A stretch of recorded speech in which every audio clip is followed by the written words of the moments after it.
Hello everyone, this is Adam Meister, the BitcoinMeister, the DisruptMeister. Welcome to Today in Bitcoin.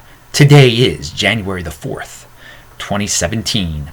I want to thank the people who've been sending me Bitcoin. 2 people recently sent me Bitcoin. Thanks so much, guys. Someone over at Coinbase signed up.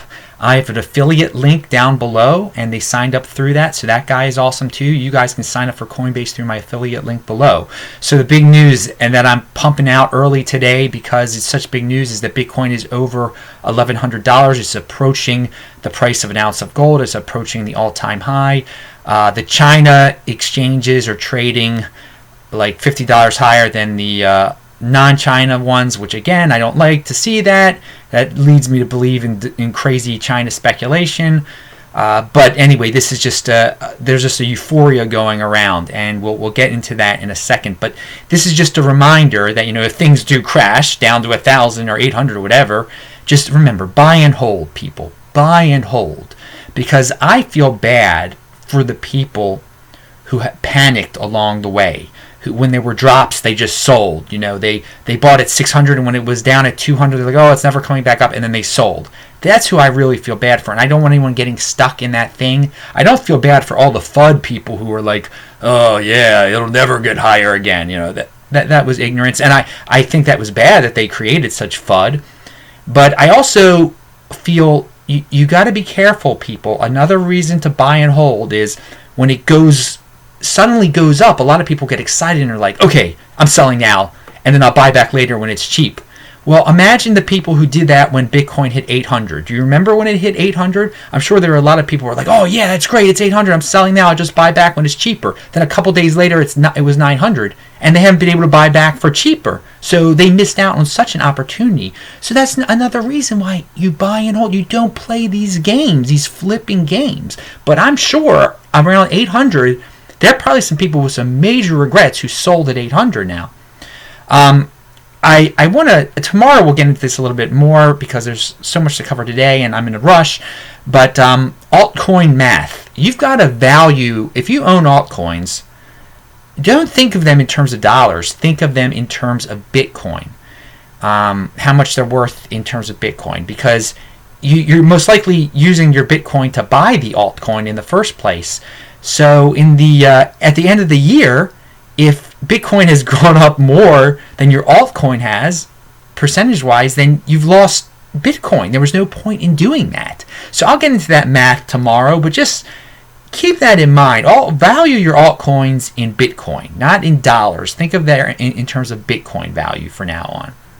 All right, so today is a huge day. I wake up in the morning, I see the top 21 coins listed on CoinMarketCap were all positive.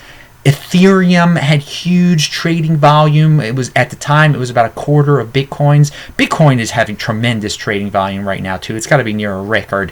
Dash is suddenly up a lot. So what this tells me is that there are a lot of people that own Bitcoin who are just like, wow, my Bitcoin's worth a lot of money now. I'm going to diversify into these alts, into these altcoins. And that's not a good idea, as I previously said, and then I'll get into my next video. But just because your Bitcoin is now worth $1,100 or $1,130, whatever it is, it doesn't mean you just start going crazy buying altcoins. I mean, it's a bad idea. So even the New York Times has come out with an article today about Bitcoin. I will link to it below. It's just the usual stuff, nothing really new, the same old reasons why it's going up. It brings up China, blah blah blah. But at least it's getting the news out there. It's not like horrible. It's not educational at all. You're not going to learn anything from it.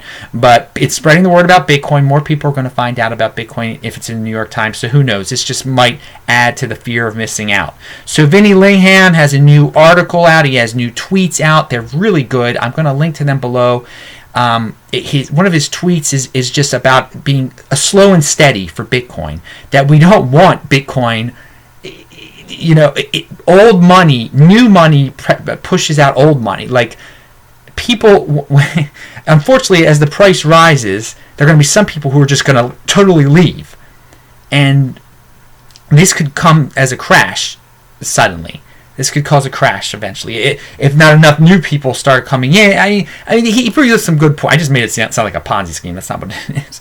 But again, we slow and steady so people don't do irrational things. Another thing he talks about, his new article talks about Bitcoin as a store of value, how that's the next step for it. Well, the only way it can be proven to be a store of value is if it goes up kind of steady.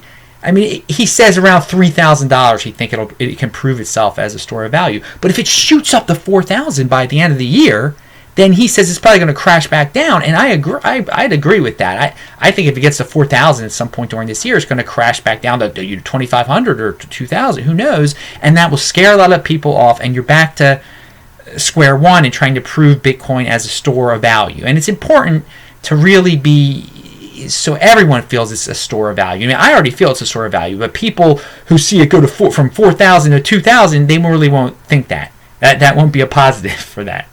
He also has an informal poll up there, the results. He asked people how much Bitcoin they had, and I think 55% of the people said they had between 0 and 10. I will link to that below. So anyway, remember to subscribe. I'm BitcoinMeister, the BitcoinMeister, the Disrupt Meister. Remember to subscribe to this channel, like this video, share this video.